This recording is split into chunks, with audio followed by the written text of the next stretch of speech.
MC Explains. За би ганцхан асуулт асууна.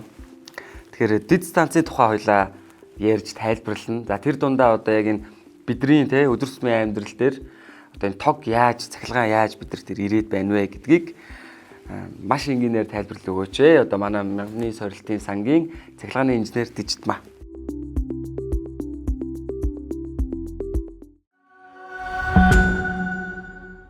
Маш богиногын энгийн тайлбарлаж өгье. Бид хэд мэдэндээ нөгөө тест 3 4 гэдэг та. Тэнгүүд тэндээс мань цахилгаан маань үйлдвэрлэгдэж гарах нэ. Тэр чинь станц байгаа тий. Тэнгүүд сая өөрөөр хэлчихсэн дэд станцтэй гэж байгаа бас байгаа тий. Дэд станц юу гэдэг вэ гэхээр тэндээс орж байгаа өндөр хүчтлийг буулгаад гэж явдаг байх нэ. Тийм үү тий. Тэнгүүд та хэд анзарч ирсэн бол ингээд ийм хашаатай тэгээд өндөр төмөрт металл хийцүүдтэй хажуудаа нэг байшинтай нэг станцууд дэд станцууд байдаг да. Холоос л харж ирсэн юм. Тийм тэнгууд тэр чин том жижиг гээд чадлын үүдээ шанс байгаа. Тэнгууд тухайн өндөр хүчлэл маань тэр дэд станц дээр ирээд буугаад дахиад өөр дэд станц дээр ирж буугаад тэгээд бид нэр дээр нь хэрэглэгчдэд ирдэг байгаа. Буюу одоо 220 мянган вольтоос 110, 35 мянга, 10 мянга тэгээд бидний мэргэлдэг 380, тэгээ 220 вольт. Одоо бидний одоо гэрийн одоо цахилгааны хайрцагт бол 380 ирж байгаа гэсэн. Тэгээ 220 вольт болоод бидний арзатг нэрээд бид нэр хэрэглэж байгаа гэсэн. Тэгээд дэд станц гэснээс манай баруун хөсрөг шинээр байгуулах төсөл баруун их хөсрөг гэж яг юу юм гэхэлэр баруун одоо туулгалынхаа баруун хэсэгт одоо хотынхаа баруун хэсэгт те цэвэр усны үйлдвэр. За цэвэр усны үйлдвэр яа гэсэн чинь худгууд байгаа. Худгуудаас ус татаад тэрийгэ цэвэршүүлээд дундны усын одоо стандартыг хангаад Улаанбаатар хотын иргэдтэй ингээд одоо түгээж байгаа. Одоо түгээх юм үйлдвэр баригдсан. Тэгээ хоёр их үсвэртэй биокомбинат болон шугам их үсвэр гэдэг байгаа. Эднэрт одоо худгууд байгаа гэсэн үг байна тийм. За энэ худгууд болон үйлдвэр маань цахилгаан эрчим хүчээр мэдээж ажиллана. Тэгээд эрчим хүч хэрэгтэй.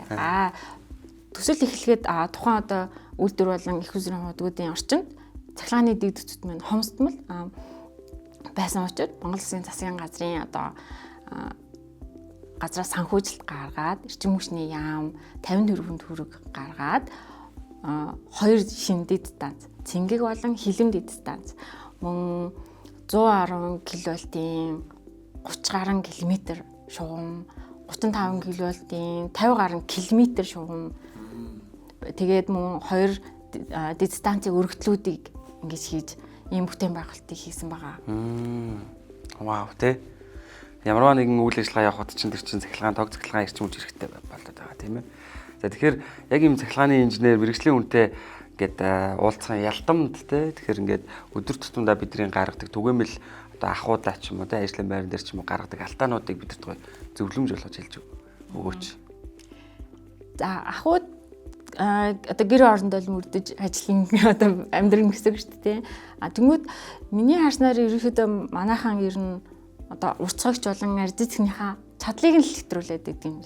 Чадлыг хэтрүүлээд ачааллыг хэтрүүлээд хэтэрхий олон юм залгаад одоо офс дээр ч юм уу одоо нэг захууд дээр ч юм уу ингээд нэг арзицгнаас урцгагч залгаад тэндээсээ залгаад аваад. Одоо манай ингээд яваад идэв ч залгаад тий. Тэгээд тэр юу тий. Бүр одоо тухайн арзицгч чинь жишээлбэл нэг чадaltaй байгаа шүү дээ. Тэгээд одоо ийм хэмжээний одоо нэг 3 хувц устгагчийг ажилуулж нэгэн зэрэг ажилуулж чаднаа гэдэг чадaltaй гэж тооцоод тэрэнд зориулаад тэр одоо амперыг даах кабель утсаар ингээ цаанаа холбоод цаанаа дахиад бид нөгөө автомат гэж ярьдаг та. Цахилгааны хайрцаг гэдэг те. Тэр автомат чинь яг тухайн чадлыгаа л дагаад тэрнээс дэш даахгүй гэд ингээ зориулсан юмыг тэрнээс нэвтрүүлээ ажиллахаар чинь ингээд унаад байдаг та. Автомат унаа урцгагч чинь бас өөрөө хамгаалттай бас унан тий тэр чин даахгүй байна л гэсэн үг. Тэгэхээр даахгүй байвал тэгэж хүчээр одоо манайхын чинь нөгөө нэг гал хамгаал юу ч гэдэм тий хамгаалтыг авч хайчаад энийг авчи ингээ одоо ингээ ажиллаж чинь тий автоматн дээрээ юм хүм тэглүүлсэн байж идэг шүү дээ. Унаад ангууд тэгэж ерөөсөө одоо ашиглаж болохгүй тий. Тийм ерөөсөө зориултын дагуу ашиглах юм бол зүгээр. Тэгээд дараагийнхын зүйл гэвэл сул холболт гэж нэг зүйл байгаа. Тэр юу гэхээр нөгөө автоматн дээр чинь холбогдсон кабель байгаа. Тэр чинь ингээд суларсан байвал одоо тэр байна. Нөгөөх нь болохоор нөгөө нэг арзицгийн бидэд нөгөө нэг одоо юм хүм залгахаар ингээд нэг хөндөрөөл нэг сул. Тийм нэг холигч молгоод идэв шүү дээ. Тэгээ тэн дээр юу болж байгаа юм гэхээр тэр суул болболт. За суул болболт гэж юу болоод байна гэхээр контакт ингээд ингээ яг ингээд контактлж явах хэрэгтэй тий хүрэлцэж явах хэрэгтэй. Тэр гадаргуу маань ингээ багасч чинь гэсэн үг байхгүй. Тэгэхээр өчүүхэн баг одоо хэсэгдэр ингээ тогтоод тэр чин бас ингээ саалж нийлэн тий саалж нийлээ чак гэдэг. Тэр контактн дээр маш их өндөр эсрүүцэл үүсээд одоо баг талбайд контакт үүсэхээр эсрүүцэл үүсээд тэндээс маш өндөр температур үүсээд тэг ингээ саалж нийлээд хар чин оч үүснэ дээ. Тэг өндөр температур очноос болоод тэндээс гал гардаг. Тийм. Тэгэхээр иймэрхүү байдлуудыг ер нь шалгаад те тэрөө суларсан байвал чангалаад те даахгүй байвал тэрийг заавал даалгаж ачаалуулахгүй өөр арзэдгэн залгах болно. Эсвэл бүр яг уу үнэхээр тэрийг тэгж өндөр ачаалуулах шаардлагатай байвал кабелийн автоматтай ингэж солиод тухайн өндөр ачааллыг даах одоо тоноглоор сольж ирнэ гэсэн шүү дээ. Тэгээд ашиглаж бас болно шүү дээ. За маш их баярлалаа гэж байна. Бидний амьдралд маш их хэрэгтэй юм зөвлөгөөнүүд байна те. Дээрээс нь бидэрт бас энэ дид станцын тайлбарлаж өглөө. Ингээд дээрээс нь бас энэ тог цахилгаан гэдэг бол бидний эрчим хүч гэдэг бол бидний амьдралд нэн чухал амин хэрэгцээнүүдийн нэг шүү дээ тийм ээ. Ингээд ярилцаж инженеэр тайлбарсан баярлалаа.